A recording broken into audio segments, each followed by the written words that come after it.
સુરતની જ્યાં મુળદમાં જર્જરિત ટાંકી ધરાશાયી થઈ, જો કે કોઈ જાનહાનિ આ ઘટનામાં થવા પામી નથી। ટાંકી તૂટીને સહકારી મંડળીના મકાન ઉપર પડી। જર્જરિત ટાંકીને તોડવામાં આવી રહી હતી, જે બાજુ ટાંકી પડવાની હતી તેની વિપરીત દિશામાં પડી।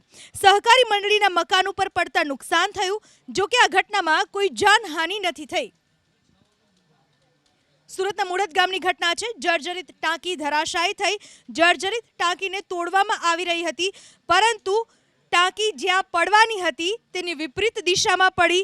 સહકારી મંડળીના મકાન ઉપર આ ટાંકી પડી, જેના પરિણામે આ ઇમારતને નુકસાન થયું। અમે ઘણા ઓર્ડરો લીધા જે લેવાના હતા તે એ ઓર્ડરથી અમે આજે કામગીરી કરતા હતા।